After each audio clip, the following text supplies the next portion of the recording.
Hello student, this is Palla Darbari, your host, and you're watching Palla Darbari classes. In this video, we will discuss Indian Economic Development, Class 12th, Rural Development. Let us see the classification of rural credit. On the basis of purpose and usage, the rural credit can be classified as productive credit and unproductive credit. Now the question is, what is productive credit? Productive credit refers to the credit requirement of the farmers for input necessary for production. In a very simple word, we can say when the loan is being taken for the purchase of seeds and fertilizers, machineries, etc. That is called productive credit. In other words, when the loan is being taken for agriculture purpose, productive credit. And the question is, what is unproductive credit? When the loan is being taken for personal purposes, to meet our personal expenses, such as conducting marriage, paying for medical treatment, etc. It is called unproductive credit because the loan is taken not for productive purposes, not for farming.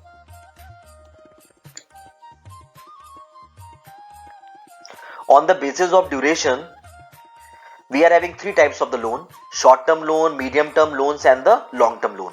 Let us see the short-term loan first.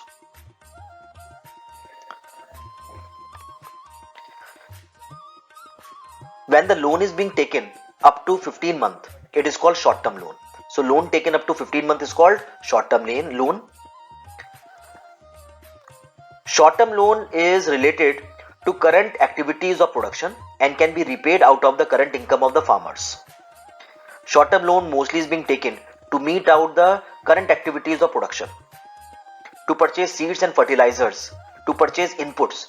The short-term loan is taken, and the repayment of the short-term loan will be made out of current income of the farmers.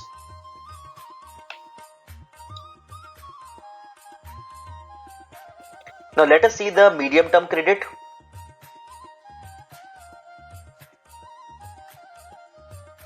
Medium-term credit is needed to acquire fixed farm assets, that is, introduction of various types of improvement on land.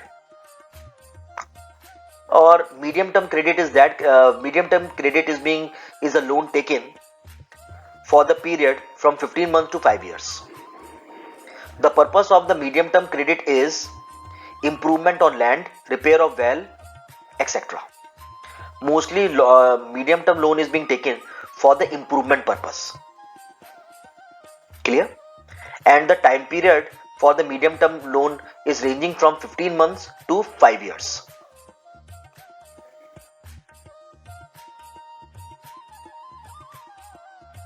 Now let us see the long-term credit.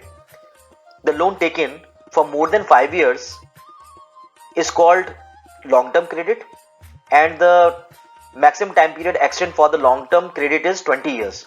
So the loan from 5 years to 20 years is called long-term credit. The purpose for the long-term credit is to purchase fixed assets, purchase of machineries, purchase of land, construction of new wells, etc. Now let us see the sources of credit. Listen, only two sources of the credit are there. One is called the institutional sources and the other one is called non-institutional sources. Firstly, let us see the institutional sources. Under the institutional sources, cooperative credit society comes, land development banks comes, NABARD, that is National Agriculture Bank for Rural Development comes, commercial banks comes, and regional rural banks comes.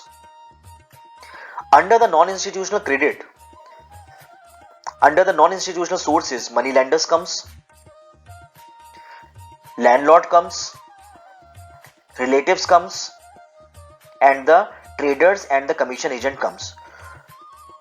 So under the institutional sources, we are having 5 sources, and under the non-institutional sources, we are having 4 sources. Let us discuss all these sources in detail. Firstly, we will discuss the non-institutional sources. These are the traditional source of rural credit in India.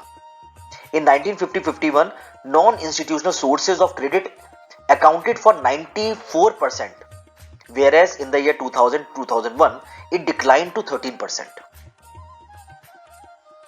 And remember one thing, the major contribution or the most important source of the non-institutional credit was money lenders.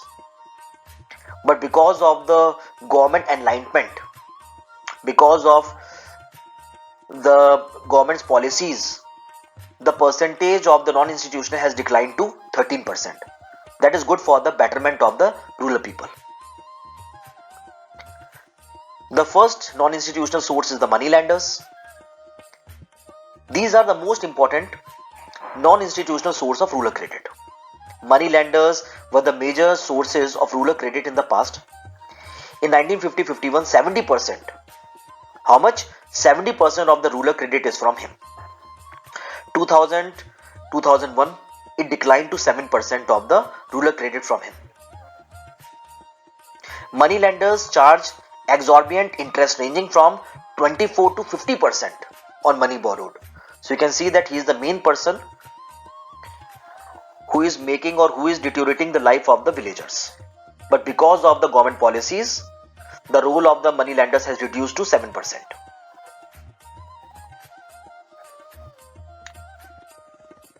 Basically, money lenders take advantages of the illiteracy of the farmers and manipulate the account without his knowledge. The next non-institutional sources are landlords. Landlords are also prepared to advance loans for any or every purpose, that is productive or unproductive. They charge high rate of interest. I mean, their role is similar to the money lenders. Next is traders and commission agents. Mostly what happens, the traders and the commission agent forces the farmers to sell their produce at the lower rate. So what they do, they give loan to the farmers and pressurizes them to sell their agriculture product at a low price to them. So they are also the person who are making the life of the villagers hell. The next is relative. So relatives, uncle, auntie, these are the relatives, brothers, these are the relatives. So farmers generally borrow from their relatives for a short period. The relatives is being used to borrow, the farmers use this source to meet out the short credit requirement. Mostly at the time of the temporary difficulty, people borrow the money from the relatives. Now let us discuss the institutional source. Under the institutional source, the first is cooperative credit societies.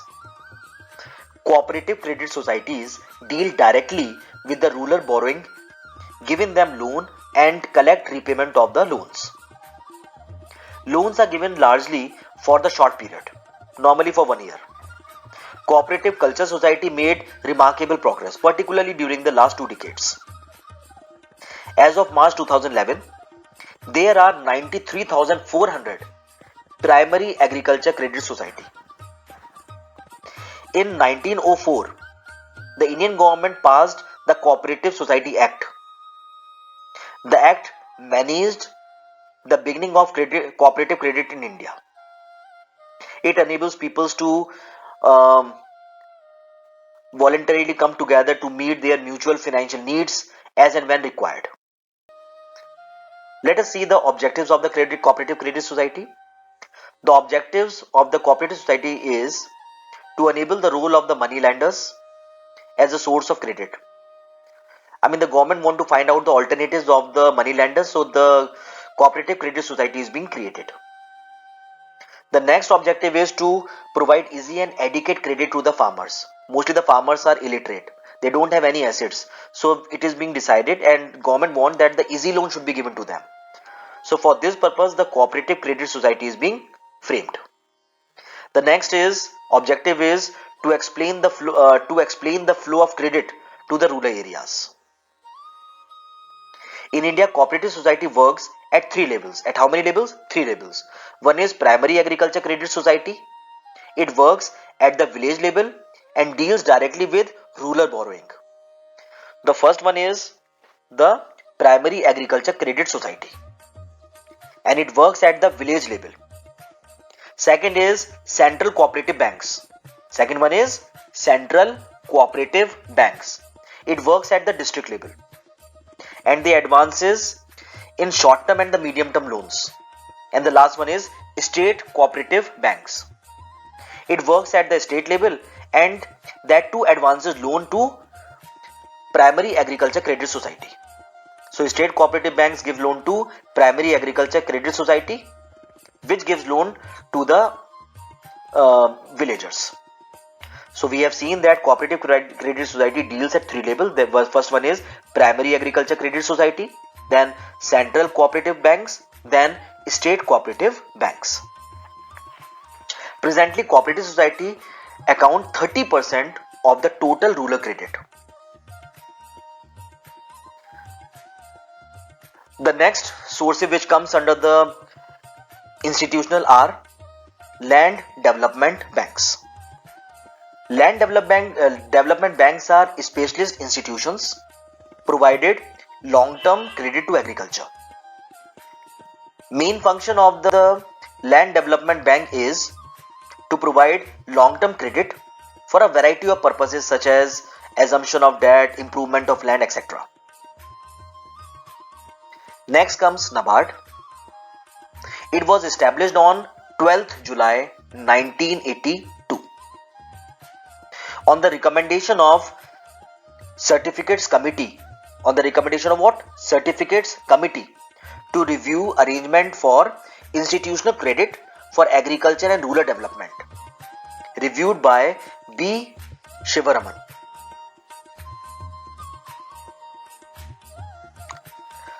The head office of the NABARD is in Mumbai. It was set up with the initial capital of 100 crore. Its paid up capital is to 5,000 crore as on 31st March 2016. Government of India has 99.6% of the shares and RBI is having 0.4% of the share, that is 20 crore. It is an apex body to coordinate the activities of all institutions involved in the rural finance system. It provides refinance assistance to cooperative society and regional rural banks. Let us see the functions of the NABARD. First is it acts as an apex rural credit institutions. NABARD serves as the apex agency for financial institutions that advance credit for various rural development activities. Next function is to take necessary steps for improving the credit delivery system. NABARD takes measures to improve the credit delivery systems. These measures includes monitoring, formulating, reconstruction of institutions, training of employees, and so on. The next is coordinate the rural financial activities. Coordinate all credit institutions engaged in development works at the rural areas.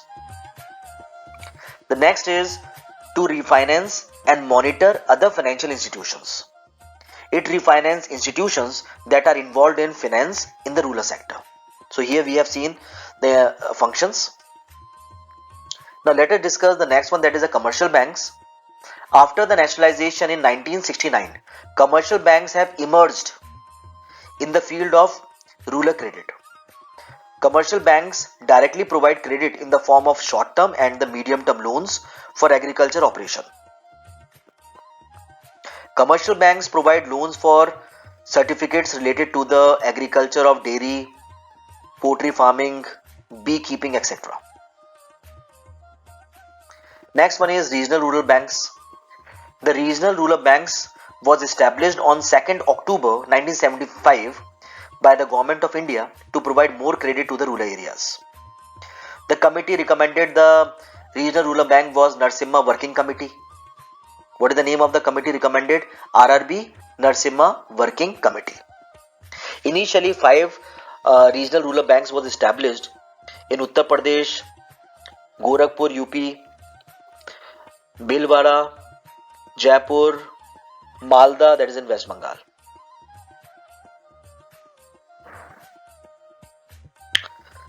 Prathama Banks was the first RRB of India, established on 2nd October 1975. RRB is jointly owned by the central government, state government and sponsored banks. And their share is 50%, 35% and 15%. Let us see the critical appraisal of the rural banking in India. Firstly, let us see the achievements. The rapid expansion of the banking system had a positive impact on rural farmers and non-farm output, income and employment. It has no doubt increased. Rural banking system helps the farmers to avail the services on credit facilities and variety of loans from meeting their production needs. Earlier it was impossible, but because of opening the rural banks, it becomes easy for the farmers to borrow the money for the purchase of fertilizer, seeds, etc. So it more or less helps in increasing the production. The next is the period of 5-year plans is characterized by continuous industrialization of rural credit in India. So the period of 5-year plan is characterized by continuous institutionalization of rural credit in India. As a result, 87% of the short-term, medium-term and long-term production credit is provided by institutional agencies. The next achievement is readily availability of credit to increase the level of output. As a result, India has been able to build a buffer stock of food crops. The next achievement is institutionalization of credit has achieved its objective. How? By protecting the farmers from the trap of moneylenders and other exploitative sources of credit. Now let us discuss the problems of rural banks. The first one is institutional credit has its own share of deficiency. It means that institutional source of credit has its own deficiency. They always have a shortage of money. That is the first problem. Second is money can only be borrowed against the value of the securities, and mostly the farmers have nothing to put as a security. So only few farmers can avail the facilities of rural banks. The next is it is mostly large farmers who are benefited from the institutional credit facilities because they have the collateral security. Next is commercial banks have failed. How? To encourage the habit of savings among the farmers. Next is leniency shown by the government is in collecting repayment has encouraged defaulting among the farmers. 50% of the borrowers have defaulted on their loans. Government give the loan, and because of the leniency, the government is or the financial sector is totally unable to recover the loan, because of which rural banks are running at a loss. Next problem is default rate has made rural banks financially unfeasible. Thus, a step must be taken to improve the rural banking.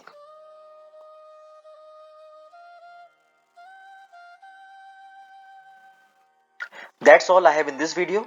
Thanks for watching. God bless you all. Dear subscribers, if you have not subscribed my channel, please subscribe the channel and don't forget to press the bell icon so that whenever I upload the new video, you get the notification.